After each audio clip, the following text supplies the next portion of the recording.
Hi Pisces, this is Pisces Hub. Welcome to my channel. So for today's video, gamitin natin na tong The Keeper, the Fortune Telling card. Alamin natin kung ano yung mga posibleng mangyari for Pisces sa araw na ito, okay? Gamitin natin itong The Keeper for us to know kung ano yung mga posibleng mangyari. And pwede din mga gabay, mensahe ng tarot cards for Pisces sa araw na ito, okay?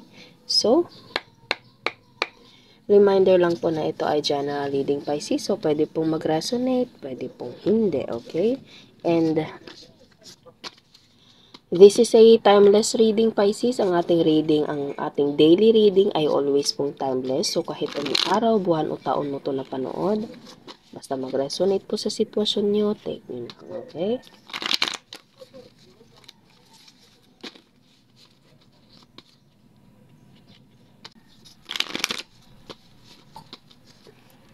So, ano po ang gabay, mensahe for Pisces sa araw na ito?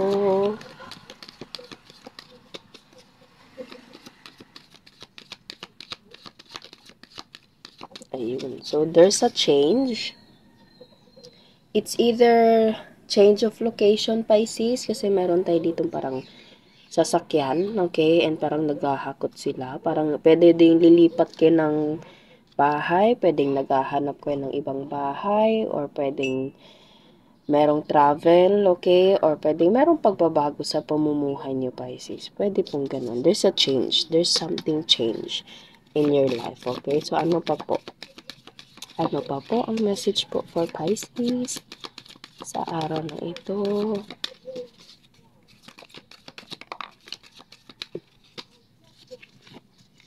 Courtship and toil and labor. Okay. So, meron itong connection sa pag-ibig and sa trabaho, Pisces. So, pwedeng itong pagbabago na ito, itong paglilipat na ito, ay pwedeng meron connection sa trabaho and sa pag-ibig, okay? So, pwedeng merong lilipat, big possibilities for you to relocate or travel or alam mo yun, merong pagbabago na kung saan merong connection sa pag-ibig. Pwedeng ito yung dahilan kung bakit pupunta ka doon and makakapaghanap ka ng trabaho, or pwedeng itong trabahong to is kailangan yung pag-usapan dahil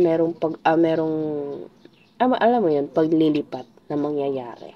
Okay? So, sige pa. Ano pa po ang connection niyo po? Message for Pisces. Merong nag-flip dito. Distant horizon. Okay, travel. Medyo malayong lugar to, Pisces. Okay, meron pa. Imprisonment and pathway.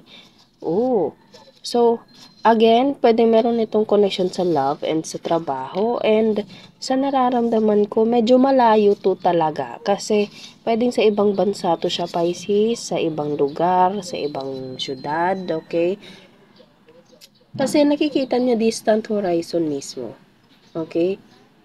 So, pwede meron itong connection sa trabaho. And, although there's an imprisonment, ito po ay hindi po literal na pagkakakulong, okay? Ito po ay ibig sabihin ng parang takot, anxiety, overthinking, okay? Kumbaga, ito yung nagdadala ng stress, nagdadala ng pwedeng takot, or pwedeng meron kang gustong gawin pero hindi mo magagawa because of pwedeng sa trabaho or sa kung ano man, pwedeng sa pag-ibig, okay? And you feel trapped. You feel trapped. Feeling mo parang nakatali ka, feeling mo hindi mo magagawa. Parang there is something na pumipigil. Pwede pong ganun, okay? Pwedeng ito ay sa emotional, physical, or pwede din sa mental. Okay? Pero there's a big possibility for you to take a new path, Pisces. Nakikita nyo? Pathway, okay? Pathway, tapos distant horizon. So, ibig sabihin, itong daanan na ito is papunta sa medyo malayong lugar. And ito yung sasakyan mo, Pisces. Ito yung gagamitin mo for you to take this road right here, okay? So, there's a big possibility sa ating reading ngayon. It's either travel, pwede magta-travel, okay? Lalo na sa trabaho or sa pag-ibig, pwede din. Kung meron ka mang nararamdamang takot, Pisces, Always ko po sinasabi, always araw-araw ko pong sinasabi, surrender everything to God, okay? And kung meron man itong connection sa pag-ibig, kausapin mo yung asawa, boyfriend, girlfriend, fiancé, na ano ba, bakit ba ganun yung nararamdaman mo, okay? Maging open up ka sa kanya, okay? Para, alam mo yon, maayos yung mga bagay na, andun yung pag-aalala mo, okay? And, sige, bottom of the deck is main female. It's either this is you, Pisces, or you're dealing with someone na ito yung energy, okay?